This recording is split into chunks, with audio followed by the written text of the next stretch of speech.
बात करूंगी एक ऐसे केस की जिसकी अभी कोई भी खबरों में चर्चा नहीं हो रही है, कोई बड़ा न्यूज चैनल उसको कवर नहीं किया है, ना ही किसी बड़े यूट्यूबर ने या फिर बड़े न्यूज चैनल न्यूज रिपोर्टर ने किसी ने भी कवर ये किया है। बट ये केस है एक बेटी, एक बहन, एक लड़की की जो शायद अभी 1 साल भी पूरे नहीं हुए थे उसकी शादी के, और उसको हॉस्पिटल पहुंचा दिया गया और अब वो हमारे बीच नहीं है। ये बात है करावल नगर के मीनाक्षी की, जिसकी अभी शादी हुई थी, फरवरी में शादी हुई थी और अगस्त में उसको हॉस्पिटलाइज किया गया और अब वो हमारे बीच में नहीं है। हुआ ये था कि मीनाक्षी की शादी उसके पिता ने बहुत ही धूमधाम से करी, जितनी एक बाप की औकात होती है, जितना वो दे सकता है उन्होंने उतना किया। उन्होंने एक अपना घर बेचा, जमीन बेचा, थोड़ा उधारी ली और शादी की। जितना वो दे सकते थे अपनी बेटी को, उन्होंने सब कुछ वो दिया जो एक बेटी को देना चाहिए। और मुझे लगता है एक बाप अगर किसी लड़के में क्वालिटी देखता है, एक बाप अगर किसी लड़के में अच्छाई देखता है, चीजें देखता है, मुझे लगता है एक लड़की अगर जा रही है तो क्या ससुराल वाले उसको इतना तक नहीं कर पा रहे हैं? क्या वो ससुराल वाले एक लड़की का खर्चा तक नहीं उठा पा रहे हैं? क्या वो शादी के बाद भी ये चाहते हैं कि मायके वाले उसका खर्चा उठाए, मायके वाले ही उसके लिए सब कुछ करे? क्या ससुराल में किसी लड़की का काम के अलावा उसकी कोई वैल्यू नहीं होती? करावल नगर के मीनाक्षी की शादी फरवरी में हुई होती है और थोड़े टाइम तक सब कुछ ठीक होता है। शायद लड़की अपने घर वालों को परेशान नहीं करना चाहती है, शायद वो कोई सारी चीजें अपने ससुराल की नहीं बताती अपने मायके में, और ये मैक्सिमम टाइम लड़कियां करती हैं कि मेरे फैमिली वाले परेशान होंगे। और उसे पता होता है कि उसके पिता ने उसकी शादी में कैसे कैसे किए हैं चीजें, उन्हें कितना खर्च किया है, कहाँ से लेके आए हैं, वो सब कुछ पता होता है एक बेटी को अपने पापा के बारे में, कि उन्होंने कहाँ से पैसे इकट्ठे किए हैं, कहाँ से घर बेचा है, जमीन बेचा है या उधारी ली है। लड़कियों को सब कुछ पता होता है। शादी हो जाती है तो पहले बीच में हरियाली तीज पड़ती है, उसमें उसके ससुर जी का फोन आता है मीनाक्षी के पिताजी को कि आप हमारे यहाँ ससुराल में एक रस्म होती है कि ससुराल में पहली बार बहू नहीं रह सकती, तो आप अपनी बिटिया को ले जाइए, जिसपे उसके घर वाले जाते भी हैं और लेके भी आते हैं। पर उसके बाद होता ये है कि जब मीनाक्षी निकलने लगती है घर से तो अपने माँ के कान में एक बात बोल के जाती है कि माँ, गाड़ी की डिमांड हो रही है। इसका मतलब ये है कि उसके ससुराल वाले उससे गाड़ी मांग रहे थे, उसके परिवार वालों से गाड़ी मंगवाने की कोशिश कर रहे थे। वो वापस अपने ससुराल जाती है तो सडनली एक दिन फोन आता है भाई को कि तुम 12 बजे तक आ जाओ, हमें बात करनी है कुछ। 12 बजे के बाद थोड़े टाइम बाद फिर से फोन आता है कि क्या तुम्हारी बहन को पहले दौरे पड़ते थे? वो उस लड़के के बारे में बात कर रहा है जो उनके बच्चे की माँ बनने वाली थी, जो लड़की प्रेग्नेंट थी। जी हाँ, वो 4 महीने की प्रेग्नेंट थी वो लड़की। अभी फरवरी में शादी हुई थी, उसके बाद वो प्रेग्नेंट हुई थी, और प्रेगनेंसी में लड़कियों को बहुत सारी दिक्कतें होती हैं। फिर उन्होंने पूछा कि वो थोड़े टाइम पहले उनको चक्कर आया था, बेहोश हुई थी, तो वो क्या हुआ था?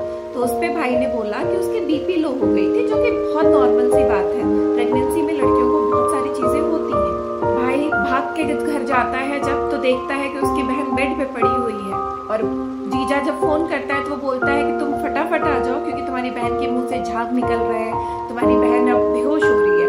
और उसको उतनी देर तक, जब तक उसका भाई नहीं पहुंचता है, उतनी देर तक कोई उसको हॉस्पिटल नहीं लेके जाता है। आप इमेजिन करिए, अगर आपके घर में, आपके परिवार में, अगर आपकी फैमिली में कोई बीमार है तो क्या आप वेट करेंगे किसी का कि हाँ अगर उसकी फैमिली वाले आएंगे तब मैं इसको हॉस्पिटल लेके जाऊंगा? नहीं ना, आप पहले हॉस्पिटल लेके जाएंगे, उसका ट्रीटमेंट शुरू कराएंगे, उसकी फैमिली कब तक आएगी, या हो सकता है अगर भाई किसी चीज में बिजी है, अगर लेट हो जाए तो क्या आप हॉस्पिटल ही नहीं लेके जाएंगे? के बाद उसके पापा और उसके भाई उसको हॉस्पिटल लेके जाते हैं। फिर हॉस्पिटल में संडे का टाइम होता है तो बहुत सारे लोग अवेलेबल नहीं होते हैं, पर फिर भी वो लोग कैसे भी करके उसको एडमिट कराते हैं। उसके बाद होता ये है कि एक कोई लेडी जो इनकी नोन होती है, उनको बुलाया जाता है, उनसे ये लोग बात करवाते हैं। तो वो इन्हें सजेस्ट करती है कि आप अगर कुछ हो जाता है आपकी लड़की को तो आप पोस्टमार्टम जरूर कराइएगा। ये बात इनके पिताजी को पता चलती है और इनके पिताजी ये चीज को सोचते हैं कि वो ये चीज क्यों कह रही है। फिर थोड़े टाइम बाद ये लोग और हॉस्पिटल्स का पता करने लगते हैं, क्योंकि उस हॉस्पिटल में उसको अच्छे से ट्रीटमेंट नहीं मिल रहा होता है। जब और हॉस्पिटल्स में वो जाते हैं तो इसके जीजा ये बोलने लगते हैं कि लड़की ने कोकीन लिया है। आप सोचिए, एक लड़की जो मायके 10 मिनट की दूरी पे है, वहां अकेले नहीं जा रही है, और मायके के आस पड़ोस के लोग भी ये कह रहे हैं कि वो लड़की बहुत अच्छी थी, बहुत ज्यादा इधर उधर नहीं जाती थी, लोगों से अच्छे से बात करती थी, उसका बहुत प्यार से रहती थी सबके साथ। उस लड़की पे ये इल्जाम लगाया जाता है कि वो कोकीन लेती थी। तो उस घर में कोकीन आता कहाँ से था?